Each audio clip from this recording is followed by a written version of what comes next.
This woman got killed by a random stranger over a minor dispute. The woman's innocent child was seeing his mother getting murdered, but he couldn't do anything to protect her. The man Sung-soo was arrested and ultimately went through the trial. It turned out that he had a history of being punished for crimes of similar manner in the past. However, considering the fact that there was no intention to kill, and the fact that Sung-soo tried his best to settle with the victim's family and he is being treated for mental illness, the judge sentenced him 3.5 years in prison. Hearing the unfair ruling, the kid, Ji-young, cannot help but shed tears with anger burning in his heart. Before Sung-soo was taken out of the court, he verbally harassed Ji-young, scaring him. Fast forward to 12 years, Sung-soo is still hurting people for no reason. He attacks a bus driver only because the driver called the cops on him for creating trouble often. Sung-soo doesn't stop after a punch or two, and keeps hurting the bus driver until he is badly injured. As he continues to threaten the other passengers, he notices a person standing outside the bus. Brushing it away, he makes his way home,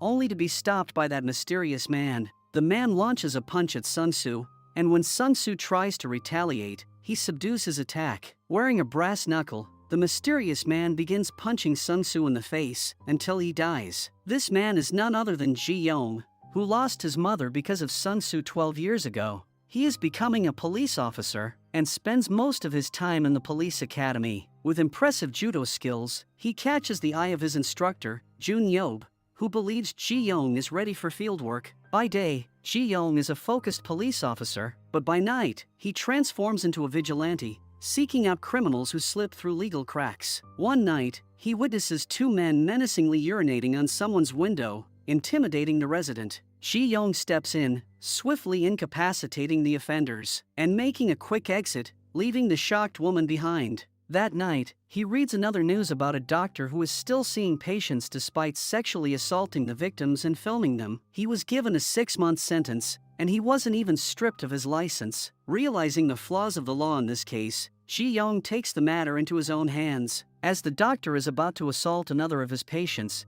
Ji-young storms into the operation theater and punches him really hard. As the doctor falls on the floor, Ji-young warns him to quit being a doctor and find another job. If he doesn't follow Ji-young's instructions, he will be responsible for the consequences. On the other hand, we see a journalist, Mi Ryo, having a meeting with her boss, Chon Yun. She shows him the collection of violent crimes in which the victims are predators who have all been released. Because of the absurd court ruling, those cases were all covered in the news, and she believes it has evoked outrage. She continues delivering her point, saying that because of loopholes in the law, predators are being released without being punished properly, and someone is making them pay for what they did. She believes that people want a dark hero like this person, and they must broadcast the show to get more ratings. The boss likes the idea, and soon the news is broadcast, telling people about a vigilante who helps the oppressed and punishes the perpetrators. The woman Ji-young had helped earlier gives an interview in which she thanks Ji-young for helping her and making her life easier. Ji-young, who is listening to the news in the police academy, feels a sense of satisfaction upon hearing the woman's gratitude towards the vigilante. Hiding his bruised hand, he opens up his phone and finds that people have already started writing articles in favor of Vigilante. On the other hand, the news company is happy as their show about Vigilante is a hit. Mi Ryo has understood the pattern and realizes that the incidents only take place on the weekends. So, she waits for another incident to occur so they can broadcast and gain more ratings. However, a week has passed, and Vigilante hasn't done anything yet concerning the boss. Mi Ryo advises exposing the preparator of the Seon case so that the vigilante reads the news and takes the bait. As decided, the news is broadcast in which the channel reveals the identity of the child sex offender, Hurong. He committed a terrible crime against a student and was sentenced to only 7 years in prison, claiming temporary insanity. The news reporter informs the public that Hurong has just been released from jail, and despite his heinous crime, he is happily living among them. Ji-young watches the news and realizes that he must do something. On the other hand, the news evokes public outrage,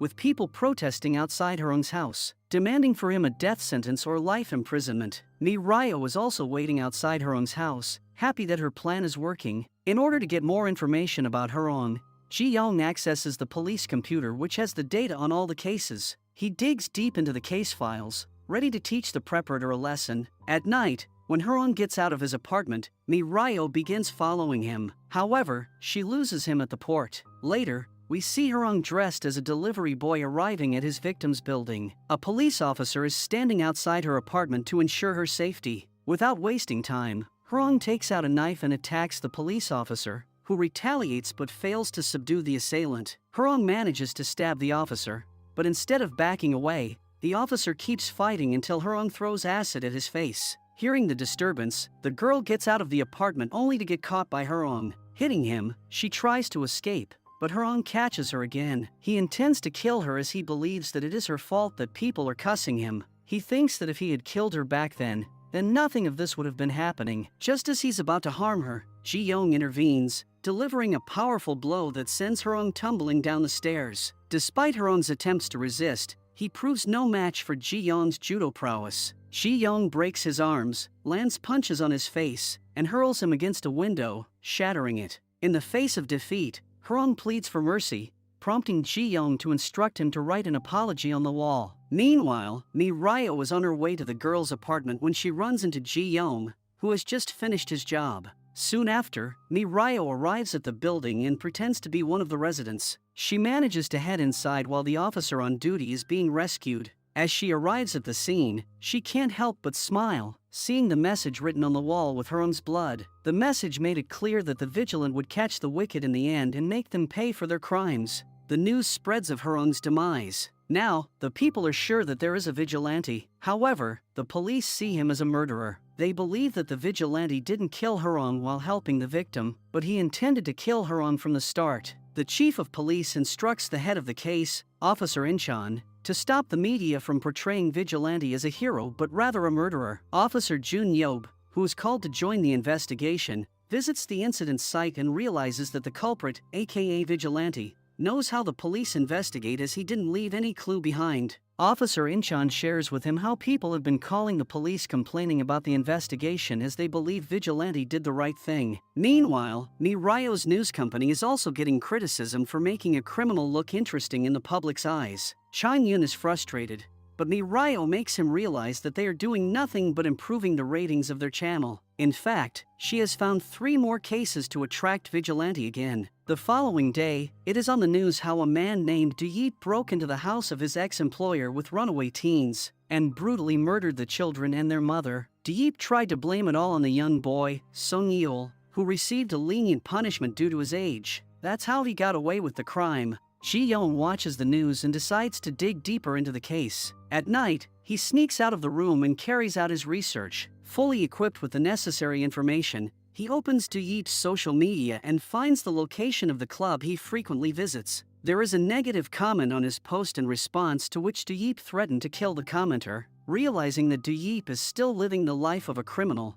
Ji-young visits the club with his friends. Luckily, he finds Du Yip talking to the teenager, Sung Yeol. There he learns from a girl that Du Yip is a drug dealer, allowing Ji-young to carry out more research on him. He learns that Du Yip's drug trafficking business is in such a system that only the dealers can get caught and not the boss. The dealers carry out cash transactions, making it hard to catch them through online payments. One weekend, as Du Yip leaves the club, Ji-young follows him to the place where he often sells the drugs to other dealers. When Du Yip returns to his car, he finds a note having a number. It says, "Turn yourself in." As instructed, Song Yeol dials the number and learns it is a DEA agent's number. Du Yip instructs him to lie low for a while, thinking that someone is actually trying to catch them. As he returns to the club, the police raid the place, causing Du Yip to escape. In a desperate bid to avoid getting caught, he returns to his house only to see the door open. It turns out that Ji-young arrived before him and even stole his money. As he pours some petrol on the money, Do Yip runs towards him,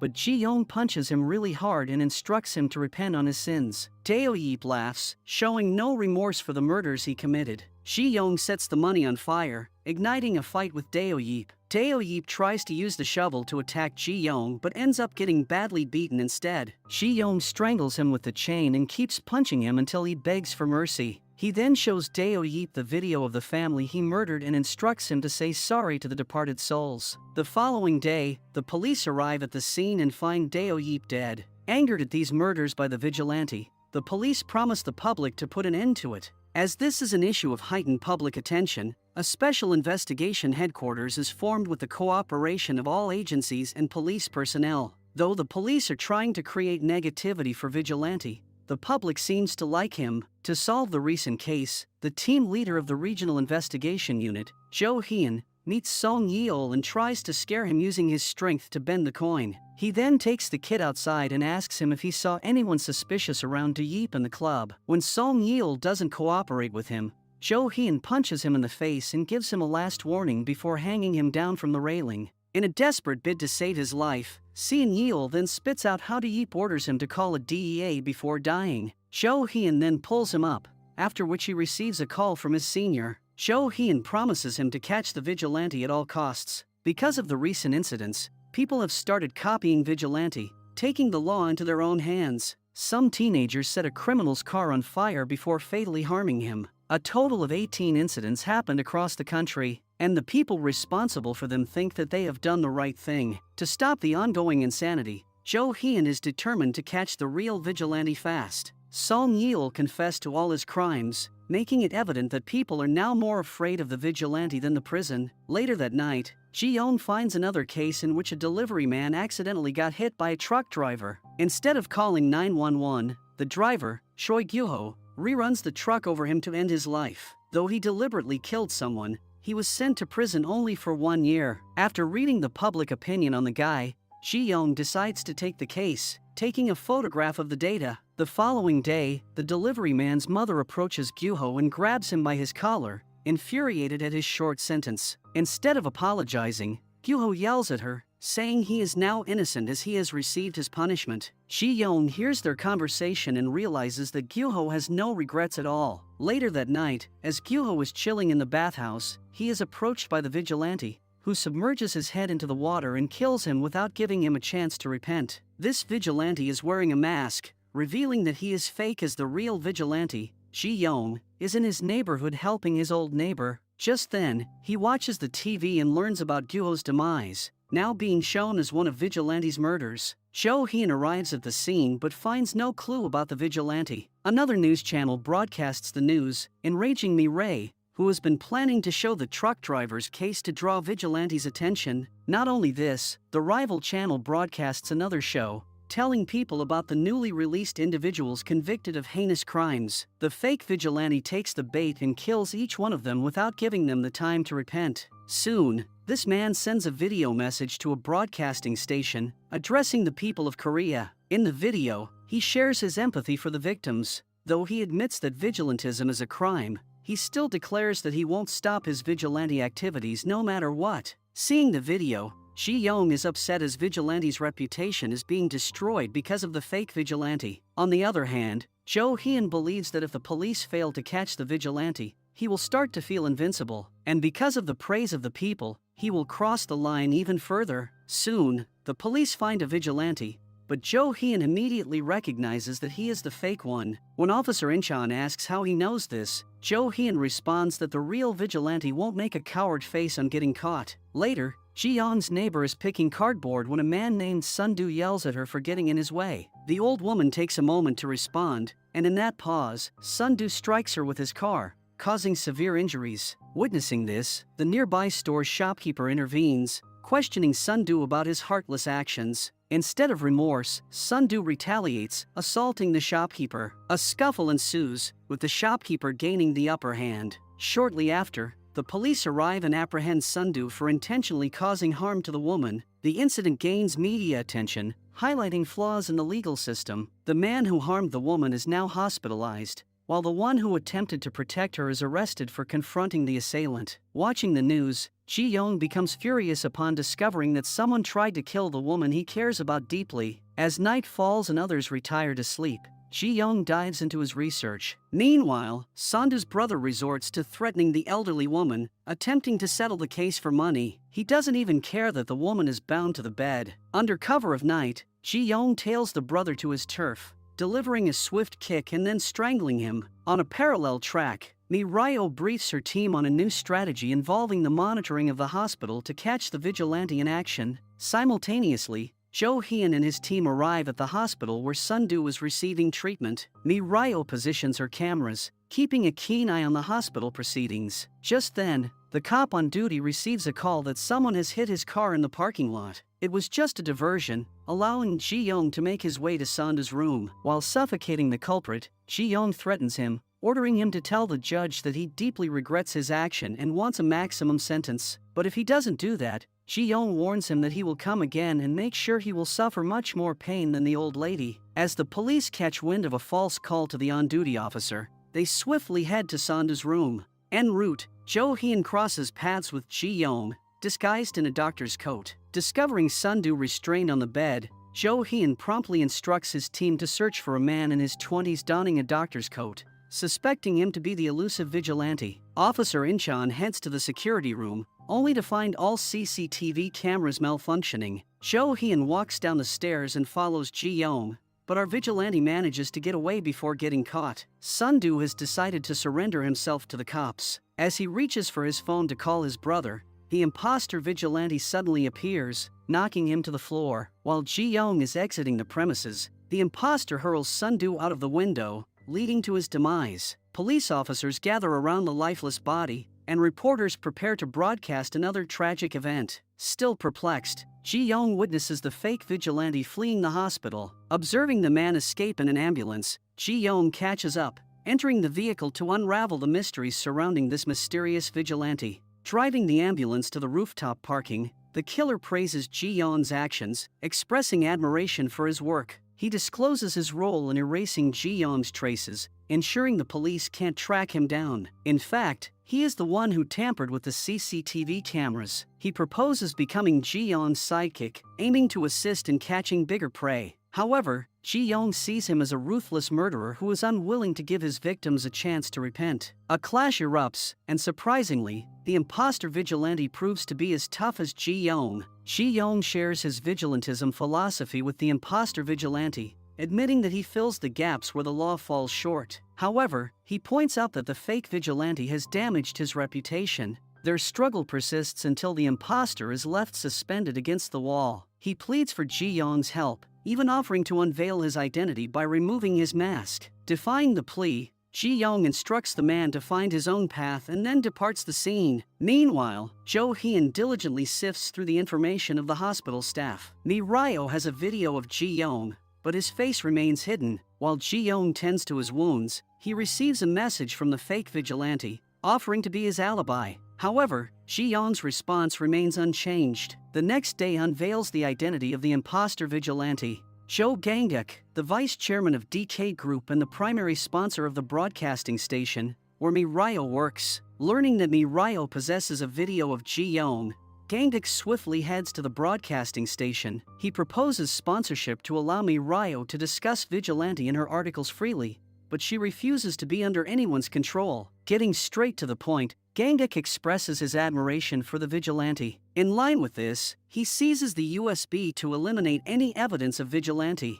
Simultaneously, the police meticulously examine the evidence collected at the hospital. Noticing signs of careful planning and a keen understanding of the police investigation direction, Jo-hyun begins to suspect a potential connection between the vigilante and the police force. To share the investigation details with Jun-yob, Jo-hyun visits the police academy, where he crosses paths with Ji-young. Briefly recalling his encounter with the vigilante, Jo-hyun dismisses his suspicions. In a meeting with Jun-yob, both share the belief that the vigilante might be a police officer, discussing their theory. Post-meeting, Jo-hyun departs from the police academy, with Ji-young observing him from a distance. Later, Jo-hyun heads to a restaurant to review the CCTV footage, only to discover that someone has already checked the videos. Realizing it was Sandu's brother, Sunil, Jo-hyun tracks him down to his location and confronts his gang. Engaging in a brawl, the goons unite to defend their boss, but Jo-hyun effortlessly defeats them all. Sunil locks the security gate,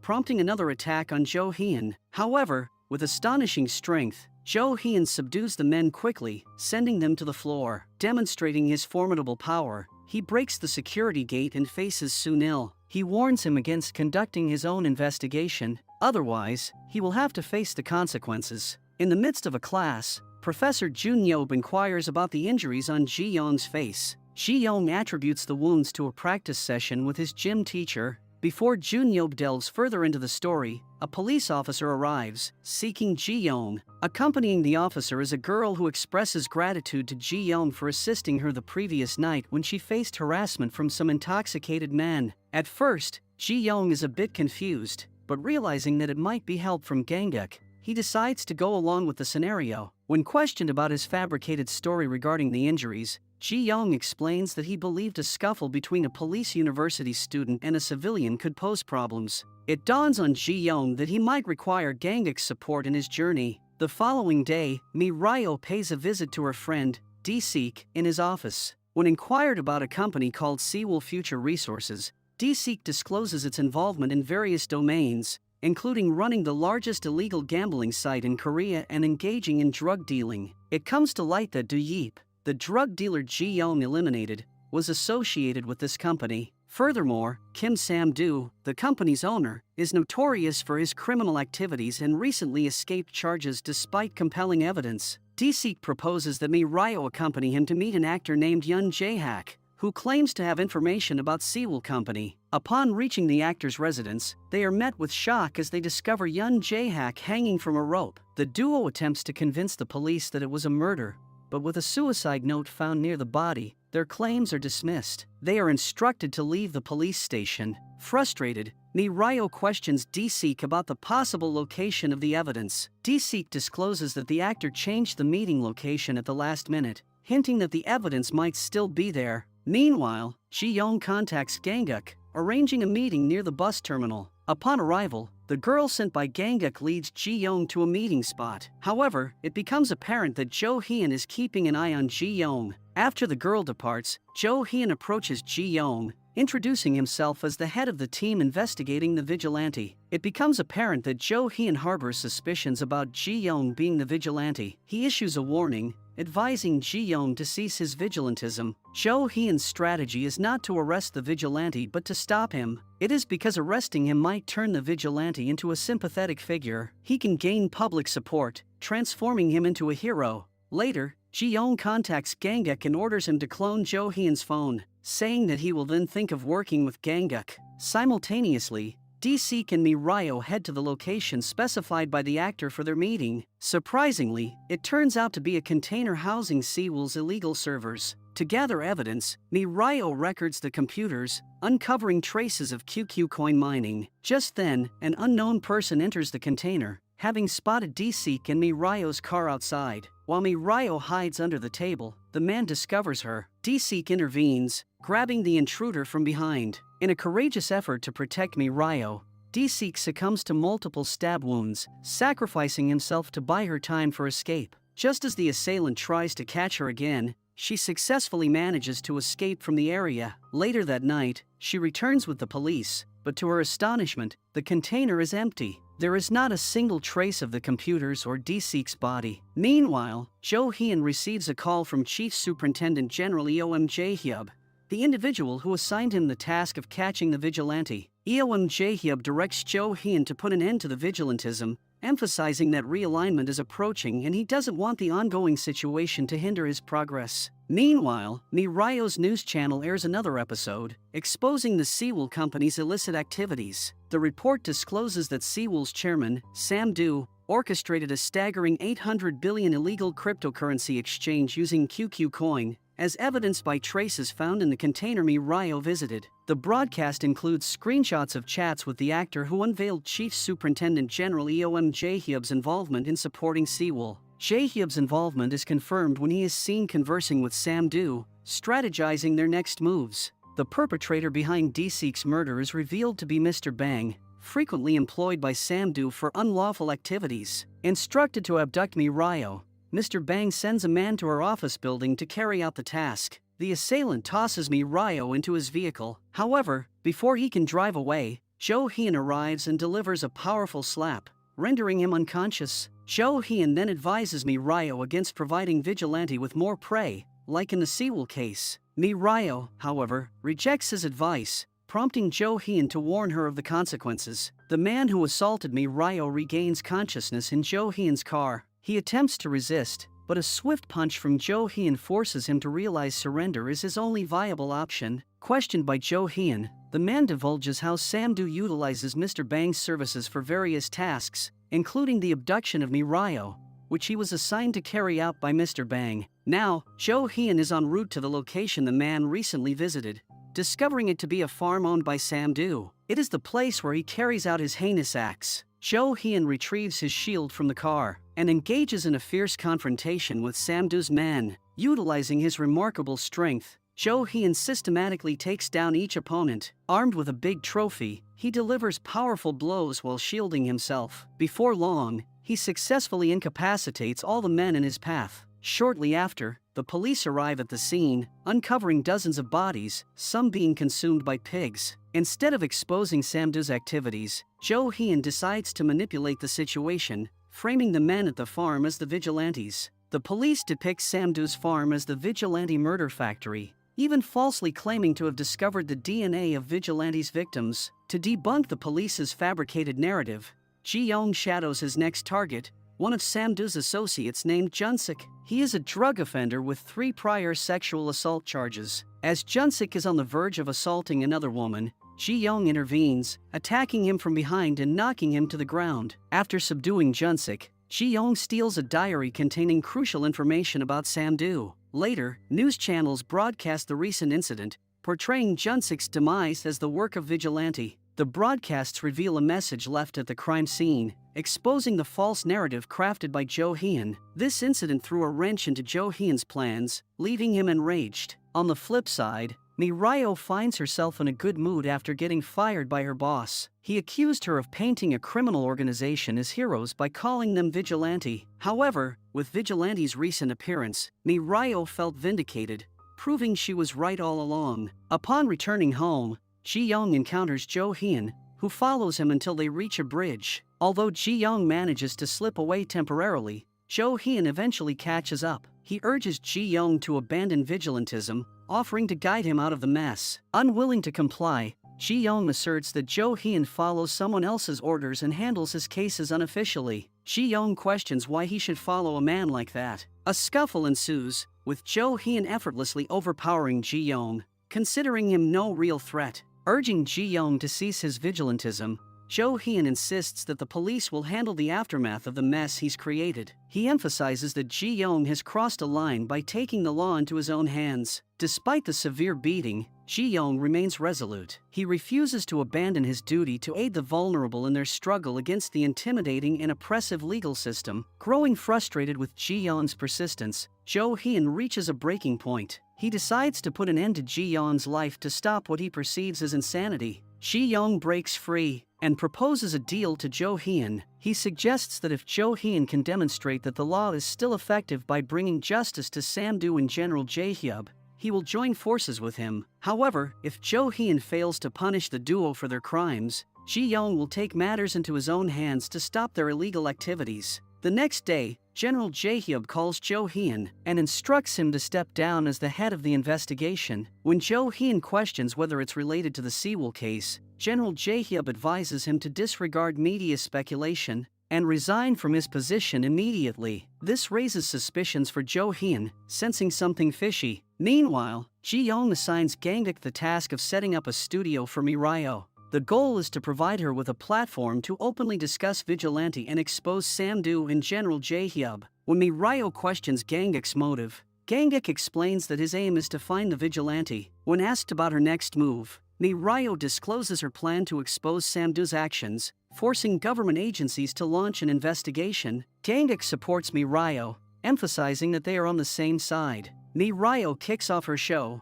rallying the public to stand by her in the battle against Sam-doo and General Jae-hyub. She emphatically states that she won't take her own life, and if she meets an untimely end, it's a result of a murder. Using her platform, she reveals that the true vigilante is actively combating these criminals. General Jae-hyub becomes enraged as the tide appears to be turning against him due to her broadcast. Nam Yong-gil takes over as the new team leader tasked with apprehending the vigilante. Upon his arrival, he swiftly disbands the existing team. Meanwhile, Ji-young delves into the diary he acquired while eliminating Junsik. Shockingly, it reveals that Pastor Shin of My TM Church is involved in money laundering and managing funds for Samdu and Jae-hyub. Ji-young catches one of Samdu's associates in the act of exchanging currency between foreign accounts and launches a surprise attack, rendering him unconscious. He seizes a USB drive containing evidence of Pastor Shin's involvement in money laundering for Samdu and Jae-hyub. In the midst of this, Ji-young notices Gangduk outside the window. Upon investigation, Gangduk starts sprinting away from him, prompting Ji-young to give chase. Ji-young catches up with Gangduk, and when questioned about his impromptu escape, Gangduk confesses that he finds it thrilling. Ji-young is now willing to collaborate. He instructs Gangduk to reveal his face. Following the orders, Gangduk unveils himself to Ji-young, who then entrusts him with the stolen USB to deliver to Mirio. The strategy is to eliminate Pastor Shin and have Mirio expose the USB's content, creating a public uproar. Leveraging their financial and political connections, the culprits will likely be acquitted. This sets the stage for Ji-young to target Samdu and expose the evidence. Expressing concern, Gangduk warns that going after Samdu might result in Ji-young's demise. Nevertheless, Ji-young maintains that it wouldn't be a regrettable conclusion to his journey. Ji-young storms into Pastor Shin's office, swiftly disabling his guards. Despite Pastor Shin's attempt to flee, Ji-young catches up, and in a grim turn, strangles him to death. The news quickly spreads, attributing Pastor Shin's demise to the vigilante. The religious community was left in shock, but Ji-young had foreseen this development. Now, they moved to the second phase of their plan, delivering the evidence against Pastor Shin to Mirio. Aware that he could be the next target, General Jae-hyub urgently contacts Samdu. Samdu, remaining composed, unveils his countermove, a strategy involving the elimination of Mirio, Jo-hyun, and the vigilante to sweep away the entire mess. Gangduk hands over the USB to Mirio, claiming that he has his own investigation team dedicated to collecting evidence. As Mirio goes online to expose the truth about Pastor Shin, we catch a glimpse of Mr. Bang and his right-hand man en route, ready to take action. Meanwhile, Jo-hyun rushes to Mirio's office, interrupting her broadcast. He cautions her against glorifying the vigilante solely for ratings, warning that she's inviting trouble and potential danger. Despite Jo-hyun's stern advice, Mirio appears undeterred and resolute in pursuing her objectives. As Jo-hyun exits the building, he is ambushed by Mr. Bang, who attempts to stab him with a knife. After deflecting the initial attack, Jo-hyun retaliates by tossing Mr. Bang into the front seat, unleashing a barrage of punches. In the midst of their confrontation, Mr. Bang manages to escape the car. Just as Jo-hyun is about to apprehend him, he's blindsided by Mr. Bang's formidable right-hand man, who proves to be as robust as Jo-hyun himself. Thrown against the car's door, Jo-hyun engages in a fierce struggle, temporarily gaining the upper hand. However, Mr. Bang intervenes at a crucial moment, enabling the big guy to rise and launch another assault on Jo-hyun. While being restrained by Mr. Bang's right hand, Jo-hyun endures a stabbing from Mr. Bang in the abdomen, sending waves of intense pain through him. Despite the agony, Jo-hyun summons enough strength to bring down both assailants. However, the extensive bleeding takes its toll, leaving him unable to continue the fight. Suddenly, out of nowhere, Ji-young appears and engages Mr. Bang in combat, forcing the assailant to escape. Jo-hyun's life is saved, thanks to the vigilante. Even though Ji-young slipped away unnoticed, security cameras captured him in action, taking on the goons and aiding Jo-hyun. News of the incident reaches Gangduk, prompting him to question Ji-young's motives for saving Jo-hyun. Ji-young, however, discloses his true agenda. He intends to turn Jo-hyun into a vigilante. Meanwhile, Samdu directs his frustration at Mr. Bang for the failed murder attempt on Jo-hyun. Mr. Bang firmly tells him to back off, saying he will handle things his way. Simultaneously, Samdu's henchmen work on extracting the private keys of the QQ coin from the server. Their focus is disrupted when smoke envelopes the building. Amid the chaos, Ji-young emerges from the fire, launching an attack on the two men. Seizing the opportunity, he grabs the private keys and exits the building just as the flames consume the office. He then proceeds to leave a bag brimming with money outside an orphanage. It turns out that he has written a message in Samdu's office, stating, "I've got the private keys. I plan to sell the QQ coin and donate the money. Before I make the donations, Samdu, Jae-hyub, and the hitmen should surrender." Mirio broadcasts this revelation on her channel,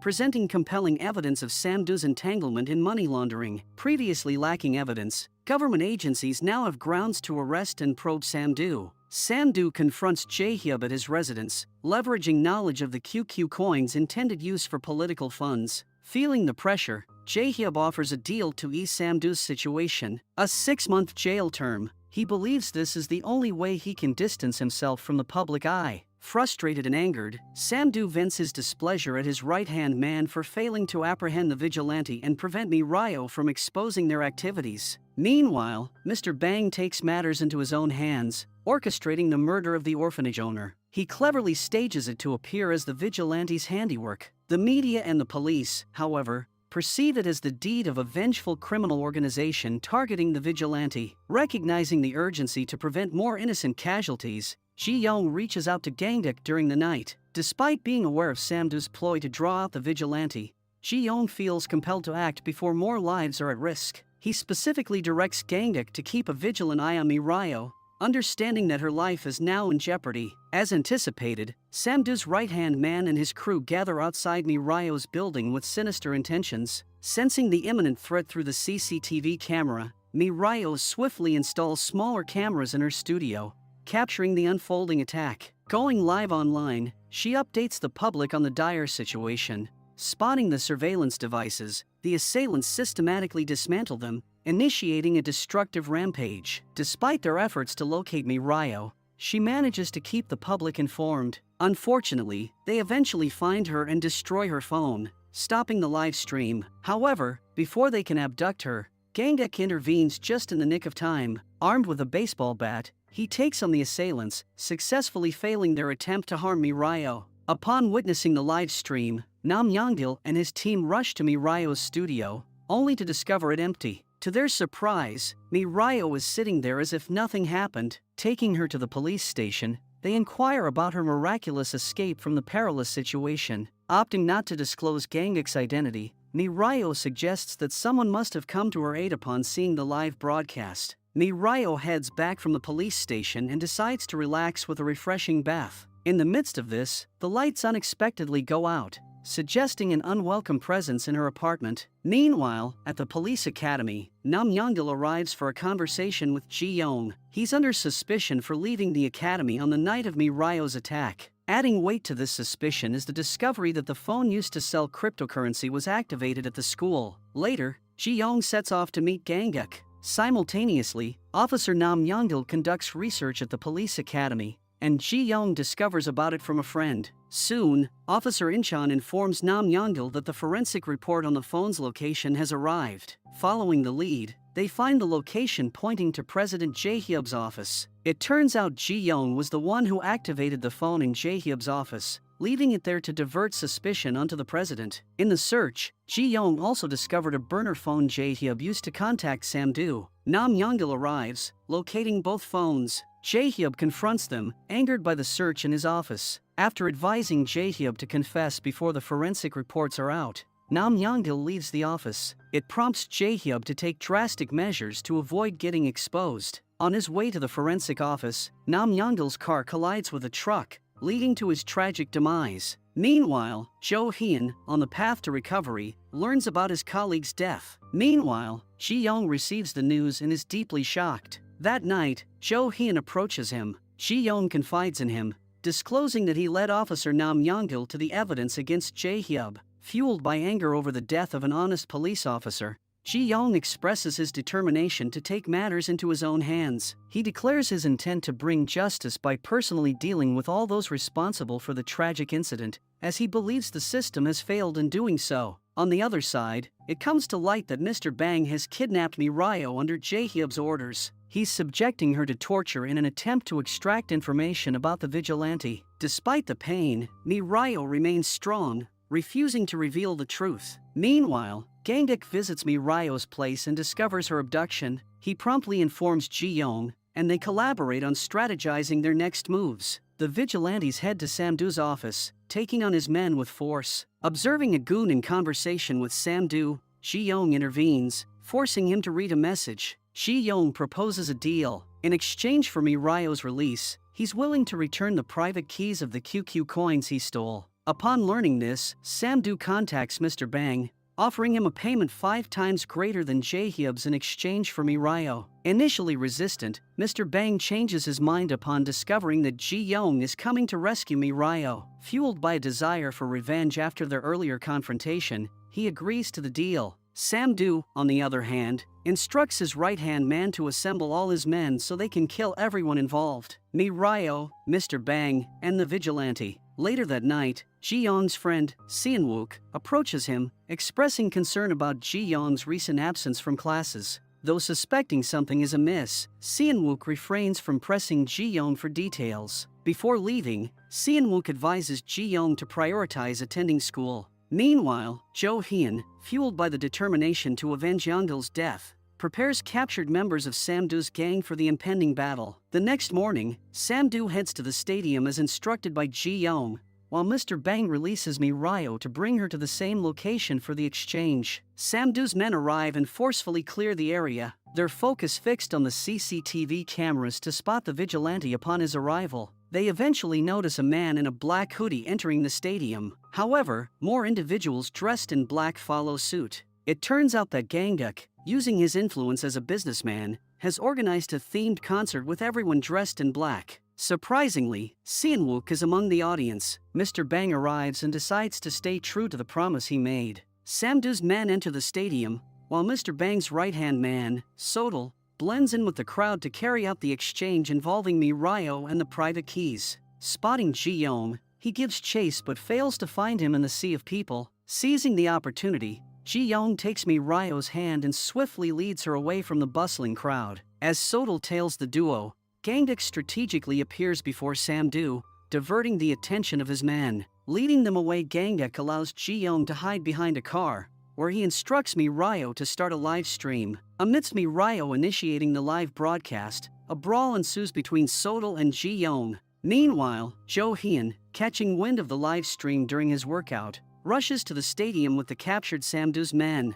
Chaos unfolds in the stadium as Sam-doo commands his men to eliminate everyone, including Mr. Bang, Gangduk, Mirio, and the vigilante. Gangduk engages in ground-level combat while Ji-young, atop a bus, confronts the assailants. Mirio captures the entire spectacle on her live stream. Learning about the unfolding situation, Jae-hyub's superior, the chairman, who was behind it all, strictly orders Jae-hyub to put an end to the chaos immediately. Amid the intense fight, as Ji-young faces the risk of capture, Mirio emerges from hiding, drawing the attention away from him. As Sam-doo's men are after Mirio, Ji-young steps in for her protection. Seeking refuge in a bus, they are pursued by Sam-doo's relentless henchmen, determined to kill them. Amidst the chaos, Jo-hyun arrives on the scene and commands everyone to surrender. The situation takes a humorous turn as Mr. Bang is confused to see his men donning police vests. Ignoring Jo-hyun's order, Sam-doo directs his men to kill Jo-hyun.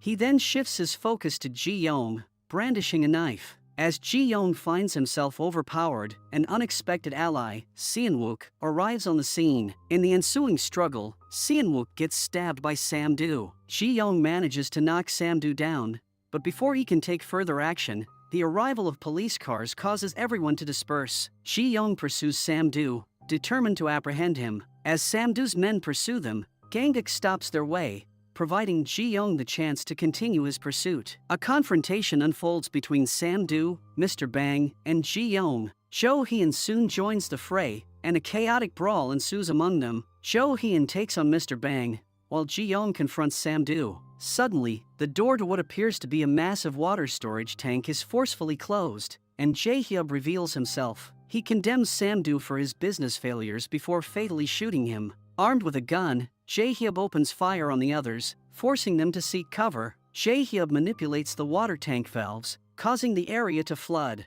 Reloading his pistol, he continues firing at Jo-hyun and Ji-young. As the revolver empties, Jo-hyun assists Ji-young in climbing the structure. In a fierce confrontation, Ji-young successfully takes down Jae-hyub on the metal bridge. Overwhelmed with anger, Ji-young unleashes a barrage of relentless punches on Jae-hyub. However, Jo-hyun intervenes, reminding Ji-young that their job is done and the law should take care of Jae-hyub. In a sudden turn of events, Mr. Bang hurls a knife at Ji-young, causing him injury. Subsequently, Jae-hyub seizes a pistol and fires at Jo-hyun, Mr. Bang, and Ji-young, inflicting wounds on all of them. Fed up with Jae-hyub, Jo-hyun decides to take matters into his own hands, delivering a powerful punch to Jae-hyub's face and then suffocating him to death. Amid the chaos, Mr. Bang attempts to attack Jo-hyun, but Ji-young intervenes, fatally stabbing Mr. Bang in the chest. The aftermath of the intense fight transforms the location into a scene swarmed with police and media. Later, Mi-ryo is summoned for questioning. During the interrogation, she discloses that Seo-wook, who was killed,